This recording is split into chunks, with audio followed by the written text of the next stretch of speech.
Okay, I'm making a 2-4 no limit heads up video for Card Player TV. This is Taylor KB from cardrunners.com. I'm making a heads up video here because I'm actually going to be writing an article for one of the next issues of Card Player, or an issue that's coming out within a month or so, about heads up play. And I'm just going to talk about some of the concepts here and see if I can't make a decent little demo video and show you some of the stuff we do at Card Runners. Okay, first of all, I'm playing against this guy that has 3,500 at a 2-4 no limit table. That's something you should think about because the guy has almost 10 buy-ins in the table. He's obviously a good player. It's probably someone I wouldn't play against, except for I'm trying to show a video against a pretty solid player.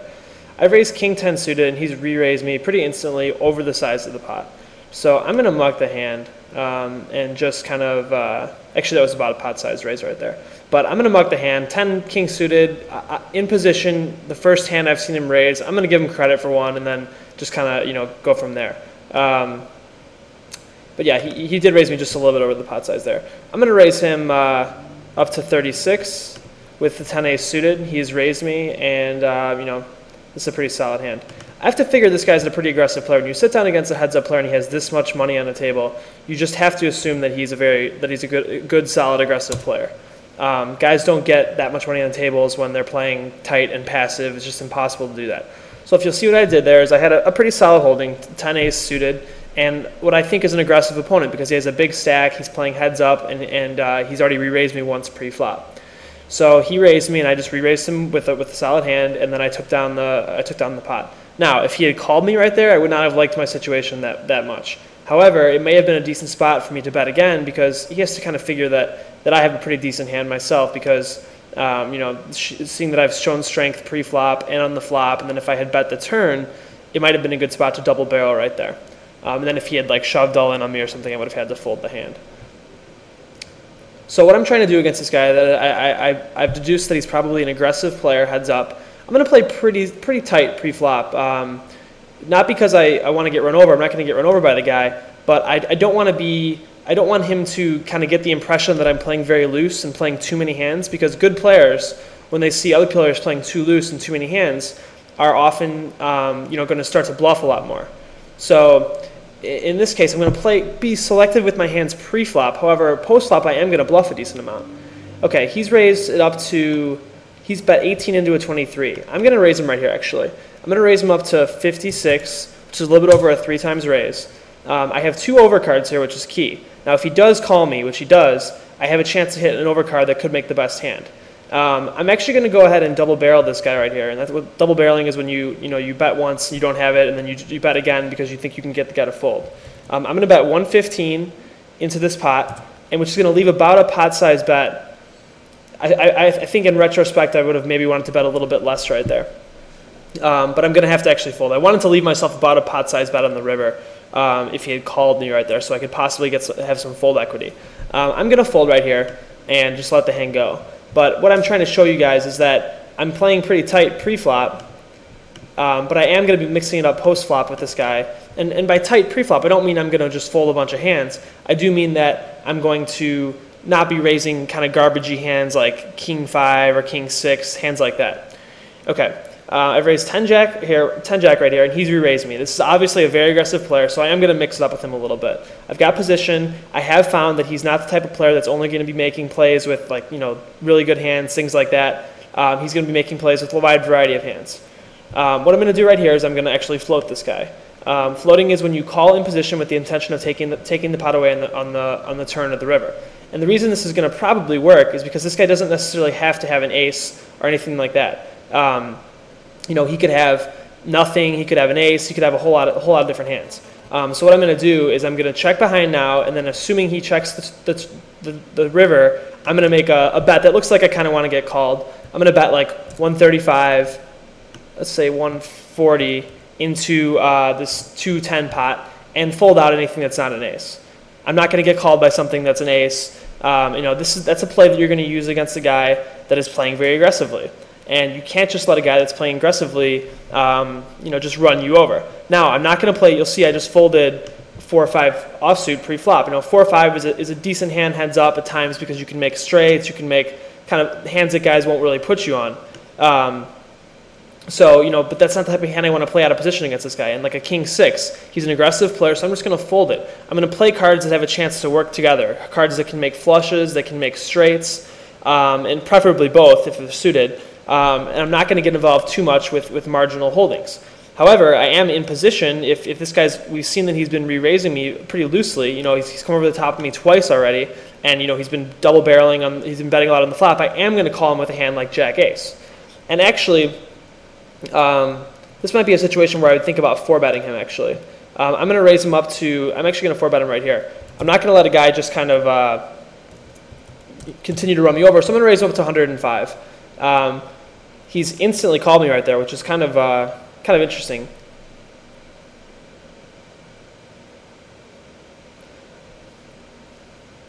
Now this is a spot where a lot of guys are not going to give me credit for a hand right here. I'm going to actually check behind right here because I'm very vulnerable. If I bet, he can very easily shove on me. And that's obviously a very good card for me right there. But I'm going to check behind again for deception purposes. If you'll notice, I'm not playing my hands kind of just very standardly. I'm playing them substandardly. And that's kind of what you want to do heads up. I have to call him right here at this point. Oh, wow. So, okay, I mean, if you'll notice right there, I had Ace-Jack against King-Jack. I'm a huge favorite to win the hand, seeing the flop. I mean, I wouldn't say huge, but as far as the hold'em goes, you're never really that far ahead. In that case, I had Ace-Jack against King-Jack on the flop. He needed to catch on the flop a king, and he didn't catch it, which most of the time he's not going to. And then on the turn, I made my ace, which obviously is the card that I want to hit. And I couldn't actually, I checked because I wanted to get some action or a bluff from a hand that he totally missed from. I'm about 18 into a 24 with 2 pair here. So, I kind of got unlucky in that the river was the one card that made his hand, and I have to pay him off after I've checked behind on the flop and the turn. I have to check behind right there. But what you'll see here is that, first of all, I feel like I'm making the right plays. I didn't bet that flop there because I thought it was very, very likely that he's going to raise me all in with any pair because he probably puts me on 2 big face cards. And when aggressive players put someone on 2 big face cards, they'll often just shove in with a wide variety of holdings. So I checked behind on the flop. The turn I hit the card I probably wanted to hit. I probably had the best hand. I could have bet, but if I did bet and I got raised, I'd be in a pretty tricky spot. And also, I wanted to kind of play my hand maybe like I had, like a middle pair, or like I had 2 face cards that didn't hit an ace. Like, there's lots of aggressive players that are going to try to bet the river no matter what happens. Now, it just so happened that he did hit the card he wanted to hit, and that's going to happen sometimes. I gave him a chance to hit his card. So in some ways, that's my fault. But my point is here, when you're playing heads up, you need to mix up your play. You need to mix up the way you play your big hands. I 4-bet him with an ace-jack against a guy that's re-raising me a lot. That's fine. I checked the flop behind, which I'm going to do sometimes with the big hand as well. The turn brought me the card I wanted. Usually I'm going to bet that. I'm probably going to bet that like 60, 70% of the time. However, I decided to mix it up that time and see what would happen. And, the river was not a good card for me. So that's going to happen. And you have to understand that when you're playing heads-up poker, you're going to lose some pots. You're going to lose some hands. But you need to mix up your play. And I'm kind of trying to show you guys the ways to mix up your plays and the ways that have helped me win a substantial amount of money playing heads-up on the internet. Pocket fives, it's a hand that is kind of easy to play out of position. You either hit your set or you don't, but you're not going to hit your set enough times and actually stack the guy to make it worthwhile just calling every single time. So what I'm going to do is I'm going to re-raise him, and I'm going to bet 60 into the 70 pot. Now, what's going to happen is the guy's going to call me down sometimes. So what am I going to do? I'm going to try to play the hand a little bit differently here. I'm going to check behind here and see what he does. But if he does bet, oh man, he just shoves in on me. So, this guy's obviously catching some cards, and he's also obviously a very aggressive player. I can't call right here. What I was planning on doing is checking behind, and hopefully he would check behind as well. And then on the river, I was going to make a play at the pot, assuming the card was a diamond or a hand that I could represent, or maybe even just a blank because of the fact that it's possible that he doesn't have anything, or he has like a jack or something that he's probably not going to call me with. So just a bad turn, a bad hand that he had, or a good play by him, one or the other. You got to give your opponent credit too. So I have ace king. I'm going to re-raise, just kind of like I've been doing with some good hands and some marginal hands. If you'll notice, this guy's calling me every single time on the flop on the flop raises. So I would make a note that says And I'm actually going to bet again right here, just because I think that at this time I don't want to give up a free card, and I more than likely have the best hand. I think there's a good chance I could get him to call me with something if he thinks I might be bluffing or something like that. But I'm going to make a note against this guy. Doesn't fold out of position to re-raise heads up. So now what does that tell me? If I play again in the future and I for some reason haven't remembered him or something, I'm going to fold the ace-3. It's a hand that I can raise, but it's not a hand that I really want to play, even in position, because it's just going to be tough. Even if I hit my ace, I don't really know where I stand. Difficult hand to play. But what I'm going to do is, I know this guy's not folding out of position. So what I'm going to do is I'm going to tighten up my re-raising requirements a little bit. I'm not going to raise him as often. But when I do, I'm going to have good hands, and I'm going to play him very, very aggressively. So, this guy he's playing very, very aggressively. I'm going to fold right here and just let this one go. I've gotten caught a couple times bluffing. I'm not sure if he really knows I'm bluffing or not, but I've been caught for sure. But eventually the cards are going to even out, and I'm going to start to make some hands.